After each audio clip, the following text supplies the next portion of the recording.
ሎሃና ሲሳሳሙ ሮቤል ለእጅ ከፍንጅ ይዞ በመቃጠል ላይ ይገኛል። እንዴት ይሄ ሊሆን ይችላል በማለት በቅናት እርር ድብን ጭርጭር እያለ ይገኛል። እንግዲህ ሁለቱ ፍቅረኛሞች የፍቅር ጉዟቸውን ሀ ብለው ጀምረዋል። ይሄ ደግሞ ለሮቤል የመቃጠል ጊዜ ሆኗል። ለሚራ ደግሞ ያው ኖርማል ነገር ነው። ሚራ እንግዲህ ተተኩሶባታል። በባለፈው የሽጉጡ የግብግብ ጦርነት ወደ ሚራ ላይ አርፏል። ሚራ እንግዲህ ሆስፒታል ገብታ ከማገገሚያ ወጥታለች ማለት ነው። ሰላም ጤና ይስጥልኝ ውድና የተከበራችሁ ቤተሰብ እንዴት አላችሁ? በያላችሁበት ሰላማችሁ ይብዛ። ለዚህ ቻናል አዲስ ከሆናችሁ ሰብስክራይብ፣ ላይክ፣ ሼር እያደረጋችሁ ቤተሰብ ትሆኑ ዘንድ በአክብሮት ጋብዛለሁኝ። እንግዲህ ቀጣዩን ክፍል ወደ እናንተ ይዤላችሁ መጥቻለሁ። ሎሃና ቀጣዩን ክፍል ድራማ ማለት ነው። እንግዲህ አዳዲስ ነገሮች ተፈጥረዋል። ፍቅረኛሞቹ ፍቅራቸውን ሀብለው የጀመሩበት መስመር ላይ ደርሰዋል። ወይዘሪት ሚራ ምንም ብትመታም ብትታመምም ነገር ግን አርፋ መቀመጥን አልቻለችም። ሮቤልን አጭበርብረዋለች።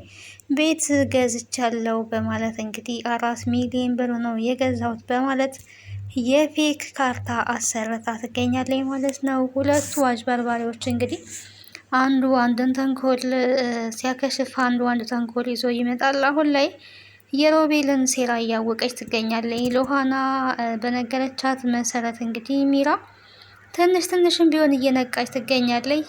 ፍቅሬን ረግጠህ ከሄድክ፣ ፍቅሬን ገፍተህ ከሄድክ የምለቅህ እንዳይመስልክ፣ እኔ እንደዚህ እንደምታየኝ ቀላል ሴት አይደለሁኝም፣ እጫወትብሃለሁ ነው ያለችው። እንግዲህ ፌክ ካርታ አሰርታ ቤት ገዝቻለሁ፣ ስለዚህ ከዚህ መውጣት አለብን፣ ይህንን ቤት ለቀን መሄድ አለብን፣ ከኔ የሚጠበቀውን ሁሉ አስተካክያለሁ፣ አሁን ደግሞ ከአንተ የቀረውን አስተካክለክ በቶሎ ከዚህ ቤት እንውጣ፣ ከዚህ ቤት እንገላገል እያለችው ትገኛለች። እሱ ግን ሚራ በተመታችበት ሰዓት ላይ ምን ብሏል? በዚህ አጋጣሚ ሚራ ብትሞት እንዴት አይነት መገላገል ነው! ሚራን በእንደዚህ በቀላል ሁኔታ መገላገል ትልቅ እድለኝነት ነው። ሚራ ምን ነው በሞተች እያለ ነበረ። እንግዲህ ተመታ ባለችበት ሰዓት ላይ በጣም የሚገርመው እንግዲህ ይሄ ነው። እሷ ከሞተች ብዙ ሚስጥሮች ተደብቀው ይቀራሉ። ሲቀጥል ደግሞ እሱ በነፃነት ይኖራል። አሁን ላይ ሚራ እንግዲህ ሮቤልን ከምንም በላይ በጣም ነው የምታፈቅረው።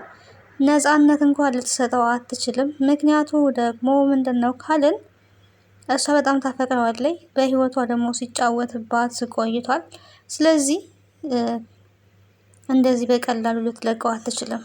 እሷ ደግሞ መሄድ አለብን ሲላት እንግዲህ ፓስፖርቱ ያለበትን ቦታ ንገሪኝና ከዚህ መውጣት አለብን ነው ሲላት የነበረው።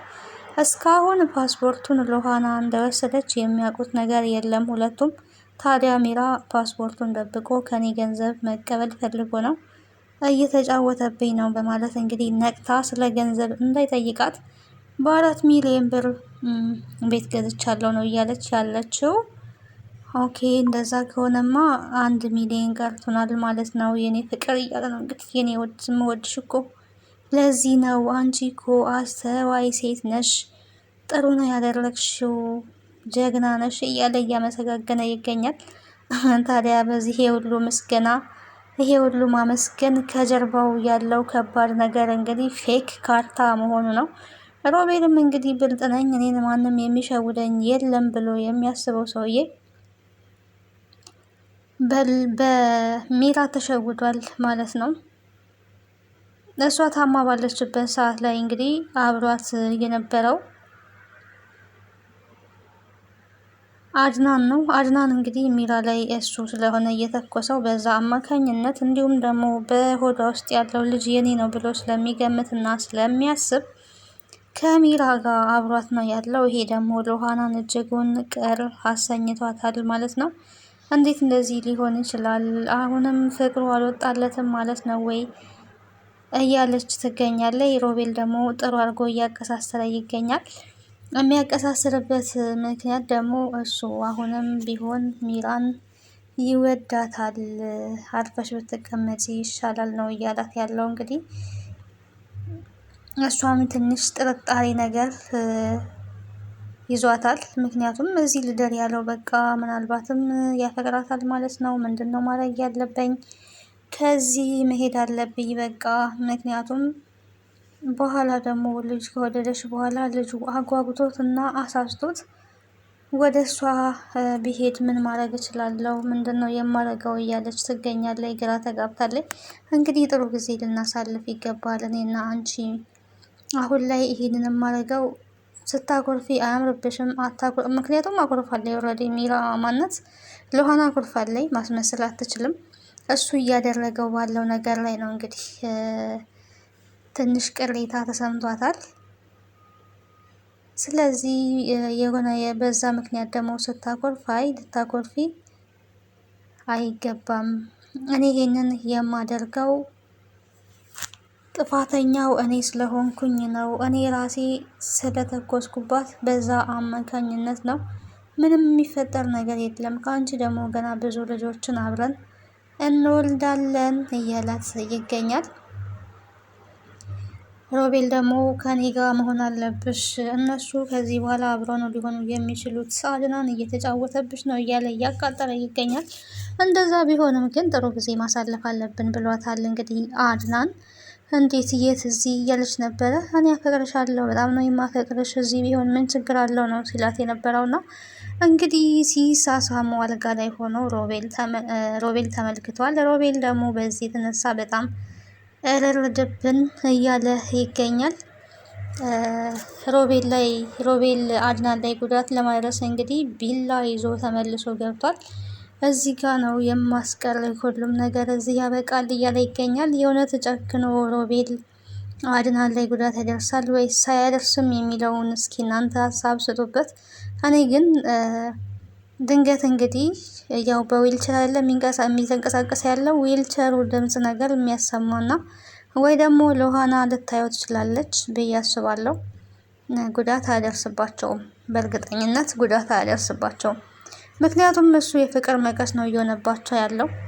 አድናንን እንግዲህ ሁሌም ቢሆን መበቀል ነው የሚፈልገው። እሱ የያዘውን ነገር እሱ የኔ ነው ያለውን ነገር ሁላ ማሳጣት ስለሚፈልግ ነው እንጂ ሉሃናን ወዶና አፍቅሯት አይደለም። የሚገርመው በጣም የሚያናድደው ነገር ያ ነው።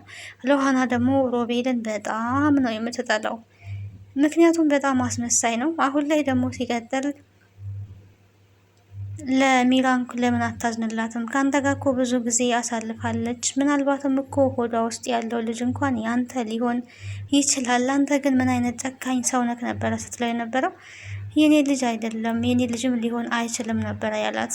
እንዴት እንደዛ ትላለክ? ከአንተ ጋር ነበረ እኮ ከአድናን ይልቅ ብዙ ጊዜ ቀንም ሌሊትም ስታሳልፍ የነበረው ከአንተ ጋር ነበረ። ያንተ ሊሆን ይችላል ደግሞ ያንተ ልጅ ባይሆንም ከአንተ ጋር እኮ ብዙ ጊዜ አሳልፋለች። ሰው ስለመሆኗ እንኳን ልታስብላት ይገባል። እንዴት ምን አይነት ጨካኝ ሰውነት ነበረ ስትለው የነበረው። እሷን ተያትና አንቺ ብቻ እንኳን ምንም አልሆንሽም የሆነ ነገር ሆንሽ ብዬ ልቤ ከሁለት ነበር የተከፈለው በማለት እንግዲህ እያስመሰለ ይገኛል። ወድቃ በነበረበት ሰዓት ላይ እንግዲህ ሉሃና በድንጋጤ ነው የወደቀችው። ምንም አልሆነችም። ኦልሬዲ ጉዳት የደረሰው ሚራ ላይ ነው። ልጁ የኔ ሊሆን አይችልም፣ እኔ መውለድ አልችልም ብሏል። ያው ይሄም የእሱ አስመሳይነት ነው። ለአድናንም እንደዛ አይነት ነገር ነግረውታል።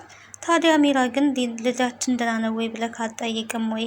እኔን ብቻ ነው ወይ የምጠይቀው ብላለች ተመልሳ ከመጣች በኋላ። ስለዚህ ልጁ የሮቤል ነው ማለት ነው። አሁንም አድናንን ዋሽተውታል። መቼም የነሱ ድራማ አያልቅምና ሁሌም ቢሆን ድራማ ነው የሚሰሩት። ድራማቸው እንደቀጠለ ነው። አድናን እንግዲህ ኪሳራ ላይ ነው ያለው። ቢነቃ ይሻለዋል። ምክንያቱም እነሱ በውሸት የተሞሉ በአስመሳይነት በደም ስራቸው እየገባ ነው እና አሁንም አድናን መንቃት አለበት። ወይ ደግሞ ከተወለደ በኋላ እንግዲህ ዲኤንኤ ማስመርመር ከሌለበት በስተቀር ልጁ ትክክለኛ ልጁ ሊሆን አይችልም። እንግዲህ ቀጣዩ ክፍል ምን ሊሆን ይችላል የሚለውን አብረን የምናይ ይሆናል። ስለነበረን ቆይታ አመሰግናለሁኝ። ቤተሰብ ያልሆናችሁ ቤተሰቡ ነው። ሀሳብና አስተያየታችሁን በኮሜንት አስቀምጡልኝ። ከዚህ ድራማ እንግዲህ ምን ተማራችሁ ከተባለ ውሸታሞች ያው እንደሚጋለጡ ነው። ሁሌም ቢሆን ውሸታሞች፣ አስመሳዮች የጊዜ ጉዳይ ነው። ለጊዜ ሰዎችን ሊጎዱ ይችላሉ እንጂ ይጋለጣሉ ማለት ነው።